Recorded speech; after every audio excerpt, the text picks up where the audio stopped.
Okay. Where are we at on Pet Cemetery? Should I keep this background or something that's just rain or what? Or just fire crackling? Some rain.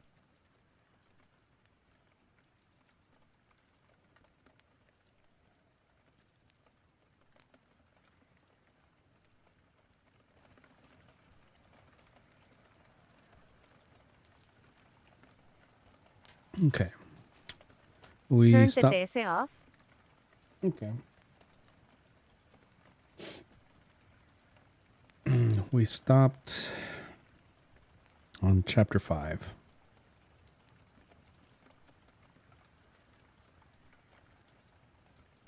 Text to speech.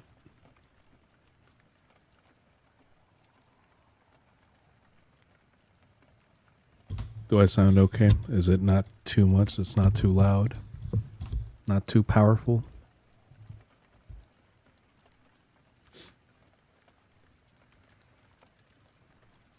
Okay. Chapter 5. There is no chapter names. By 9 o'clock, the movers were gone. Ellie and Gage, both exhausted, were sleeping in their new rooms. Gage in his crib, Ellie on a mattress on the floor surrounded by a footbill of boxes, her billions of Crayolas whole, broken, and blunted. Her Sesame Street posters, her picture books, her clothes. Heaven knew what else. And of course, Church was with her, also sleeping and growling restlessly in the back of his throat. That rusty growl seemed the closest the big Tom could come to purring. Rachel had prowled in the house restlessly with Gage in her arms earlier, second guessing the places where Lewis had told the movers to leave things, getting them to rearrange, change, or restack. Lewis had not lost their check. It was still in his breast pocket, along with the $5 $10 bills he had put aside for a tip. When the van was finally emptied, he handed both the check and the cash over, nodded at their thanks, signed the bill of receipt, and stood on the porch, watching them head back to their big truck. He supposed they would probably stop over in Bangor and have a few beers to lay the dust. A couple of beers would go down well right now. It made him think of Judd Crandall again. He and Rachel sat at the kitchen table, and he saw the circles under her eyes. You, he said, go to bed. Doctor's orders? She asked, smiling a little. Yeah. Okay, she said, standing. I'm beat, and Gage is apt to be up in the night. You coming? He hesitated. I don't think so just yet. That old fella across the street. Road. You call it a road out in the country. Or if you're Judson Crandall, I guess you call it a rud. Okay. Across the rud. He invited me over for a beer. I think I'm going to take him up on it. I'm tired, but I'm too jived up to sleep. Rachel smiled. You'll end up getting Norma Crandall to tell you where it hurts and what kind of mattresses she sleeps on. Louis laughed, thinking how funny and scary it was, the way wives could read their husbands' minds after a while. He was here when we needed him, he said. I can do him a favor, I guess. Barter system? He shrugged, unwilling and unsure how to tell her that he had taken a liking to Crandall on short notice. How's his wife? How's his wife? Very sweet, Rachel said. Gage sat up on her lap. I was surprised because he had a hard day, and you know he doesn't take very well to new people on short notice under the best of circumstances. And she had a dolly she let Eileen play with. How bad would you say her arthritis is? Quite bad. In a wheelchair? No, but she walks very slowly, and her fingers, Rachel held her own slim fingers up and hooked them into claws to demonstrate. Lewis nodded. Anyway, don't be late, Lou. I get the creeps in strange houses. It won't be strange for long, Lewis said and kissed her. And, hi, Hassan.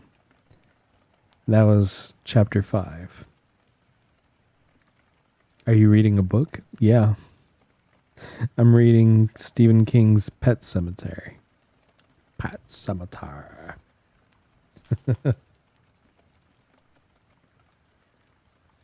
What, man? You don't want to chill out and listen to a book?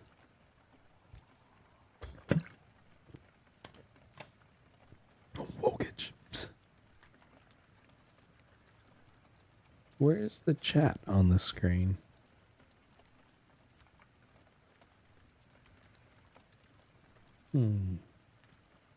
Has chat been up at all?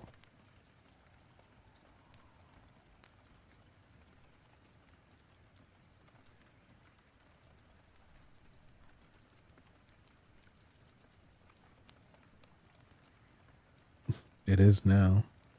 No, just surprised. Not during your reading time. Yeah, it was.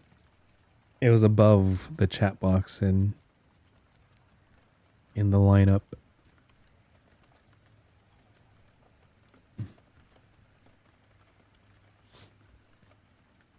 Ah, cara con ojos en blanco. What? ¿Qué hice? I guess I can read chapter 6.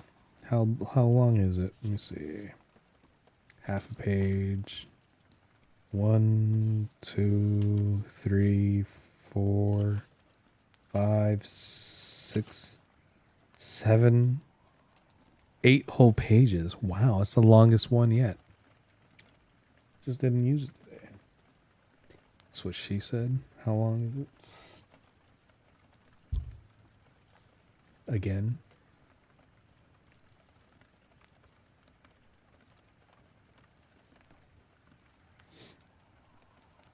I don't know if I'm going to read 8 whole pages. Should I? Yeah, it's only been a couple of minutes.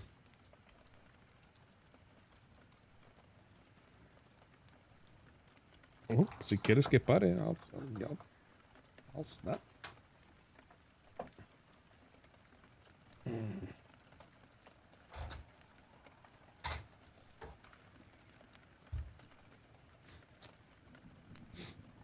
Okay.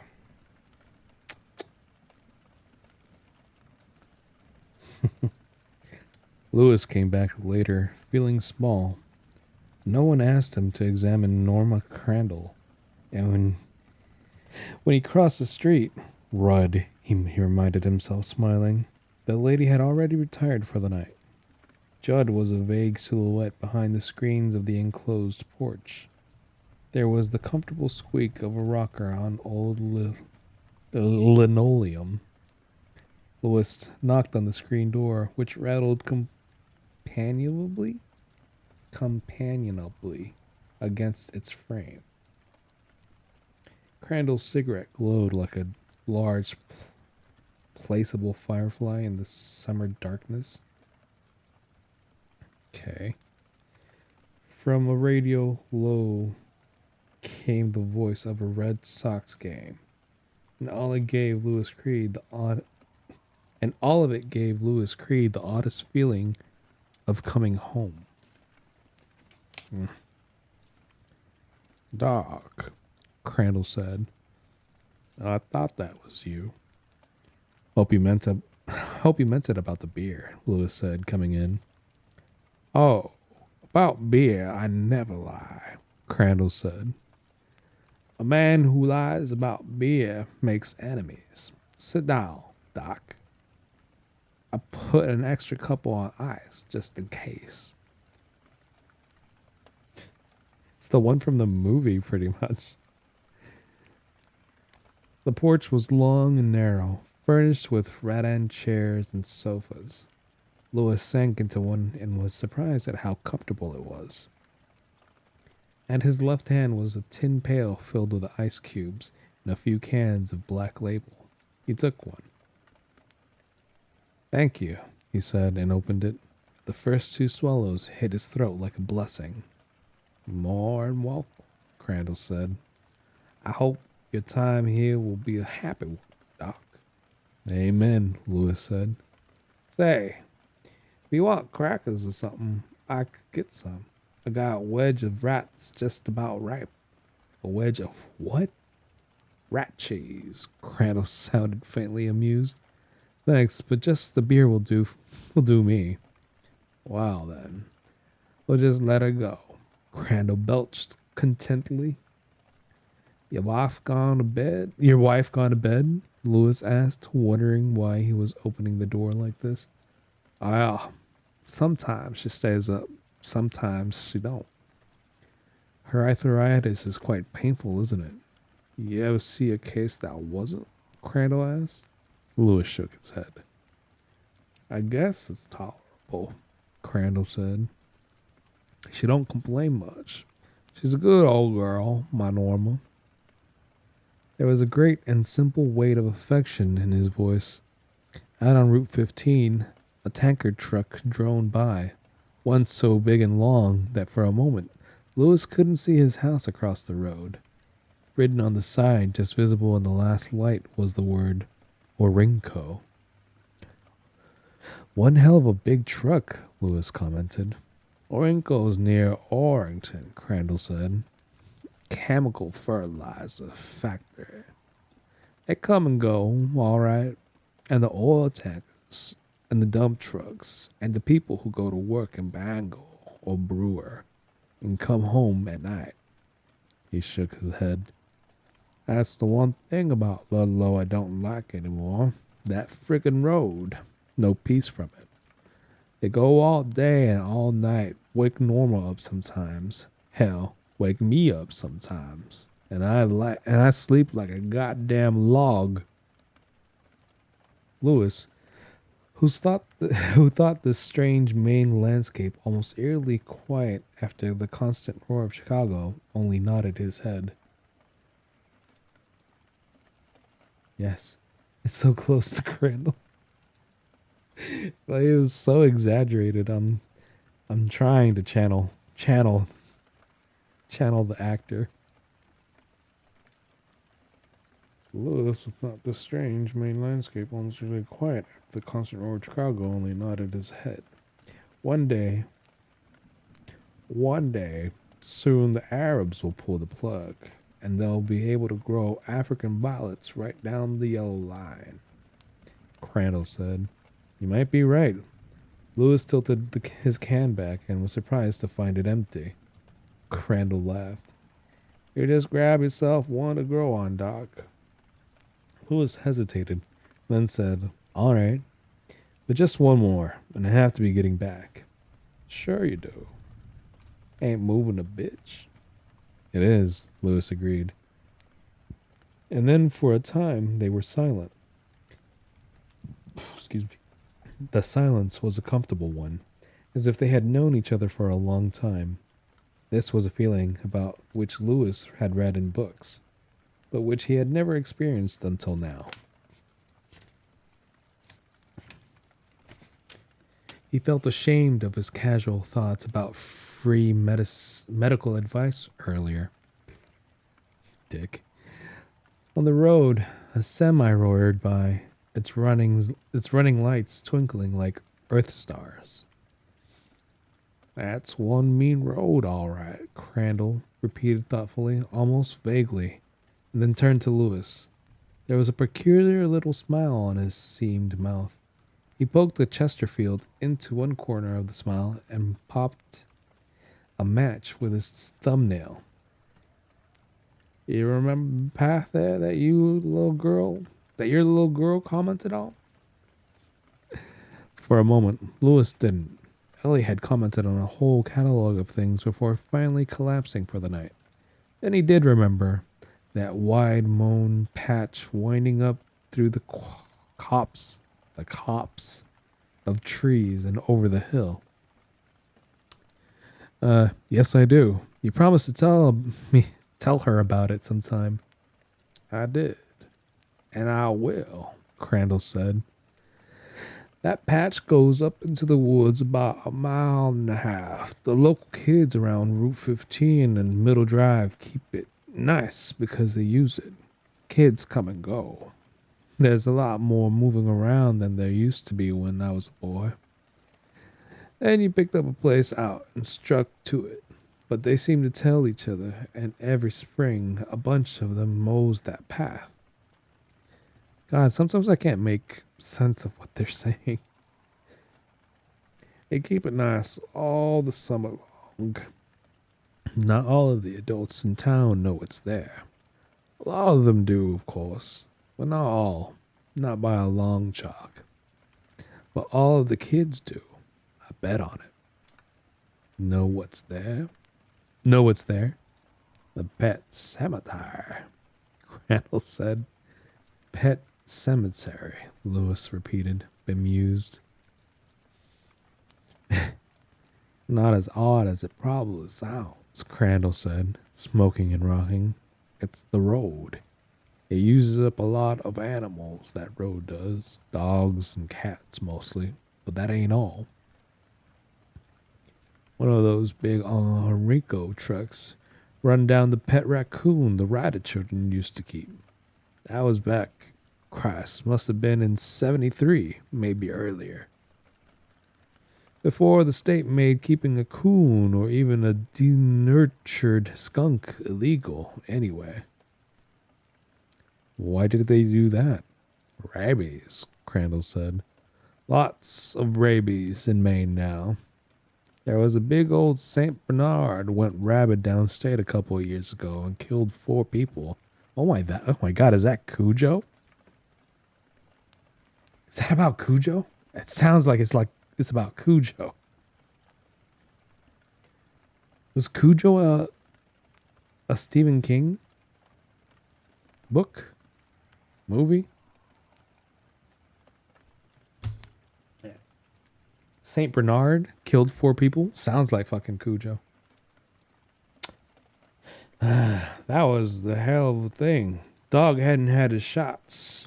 If those foolish people had seen that dog had had its shots, it never would have happened. But a coon or a skunk, you can vaccinate it twice a year and it still don't always take. That coon the Ryder boys had, that was what the old timers used to call a sweet coon.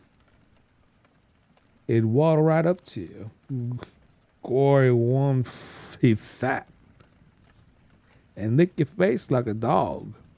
The dad even paid a vet to spay him and declaw him. That must have cost him a country fortune. Ryder. I can't tell who's saying this right now. Ryder. He worked for IBM in Bangor. They went out to Colorado 5 years ago. Or maybe it was 6. Funny to think of those two almost old enough to drive. Were they broken up over that coon? I guess they were. Matty Ryder cried so long his mom got scared and wanted to take him to the doctor. I suppose he's over it now. But they never forget. When a good animal gets run down in the road, a kid never forgets.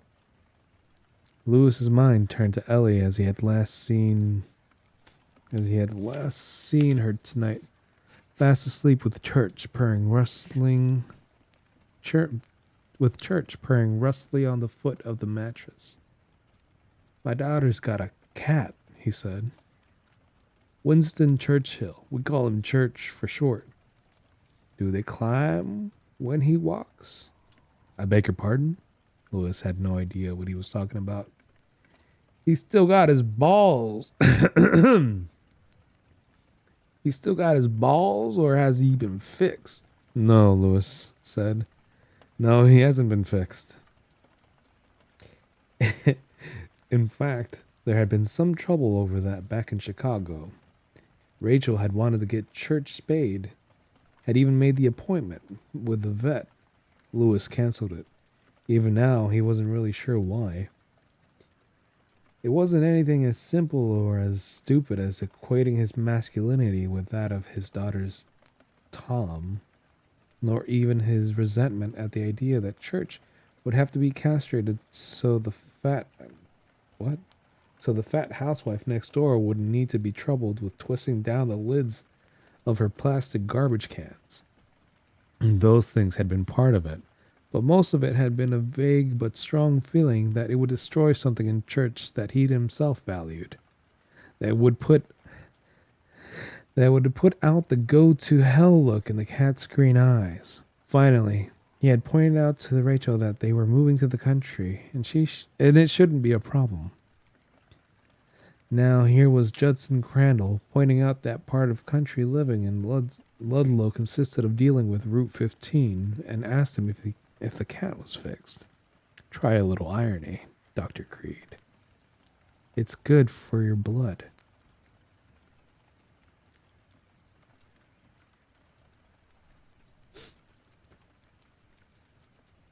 It says that he's not spayed.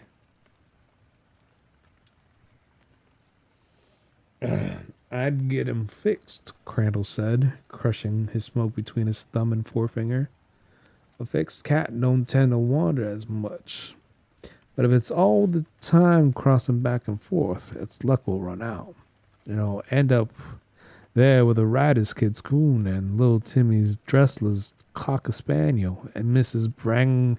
Bradley's parakeet. Parakeet. Oh yeah, it's neutered for males. Spayed for females.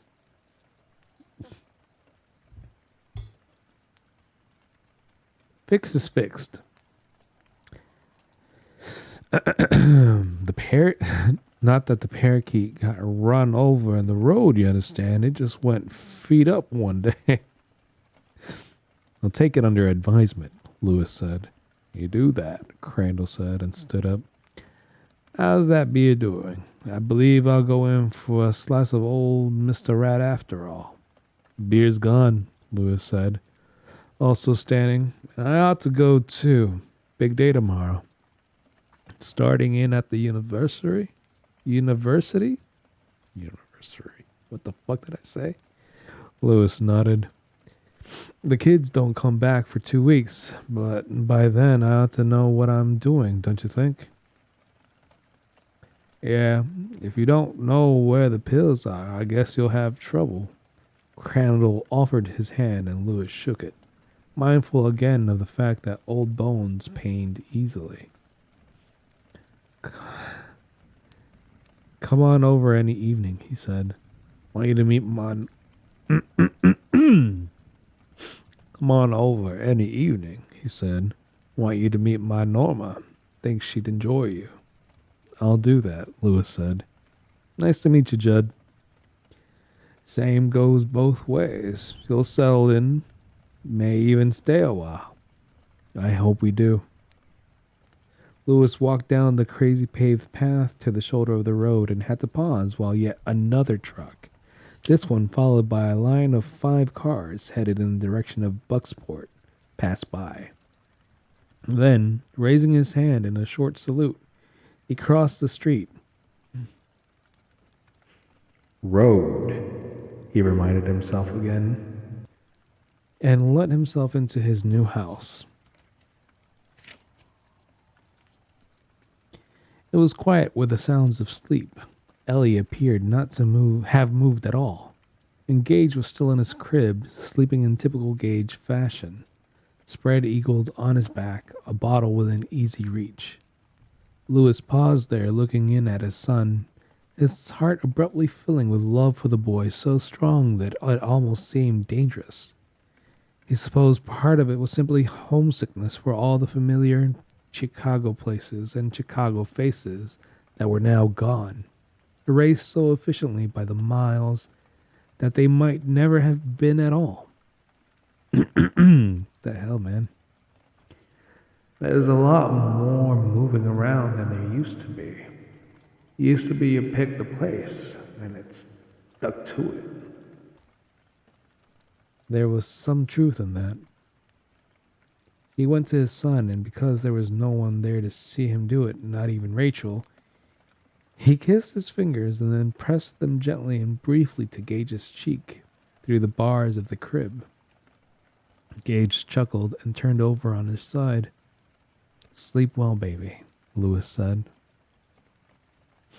He undressed quietly and slipped into his half of the bed that was, for now, just two single mattresses pushed together on the floor.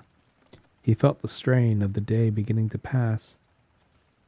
Rachel didn't stir. Unpacked boxes bulked ghostly in the room. Just before sleep, Lewis hiked himself on one elbow and looked out the window. Their room was at the front of the house, and he could look across the road at the Crandall place. It was too dark to see shapes on a moonlight. It was too dark to see shapes. On a moonlit night, it would not have been. But he could see the cigarette ember over there. Still up, he thought. He'll maybe be up for a long time. The old sleep poorly. Perhaps they stand watch. Against what? Lewis was thinking about what he had slipped. Lewis was thinking about that when he slipped into sleep. He dreamed he was in Disney World, driving a bright white van with a red cross on the side. Gage was beside him, and in the dream Gage was at least 10 years old. Church was on the white van's dashboard looking at Lewis with his bright green eyes. And out on Main Street by the 1890s train station, Mickey Mouse was shaking hands with the children clustered around him, his big white cartoon gloves swallowing their trusting hands. Odd. Now is the end of chapter 6. Jeez. Need to go work in some minutes. Good night and stay safe. Good night, Cyril. Well, have a good day at work. Sorry you didn't get much sleep. Okay.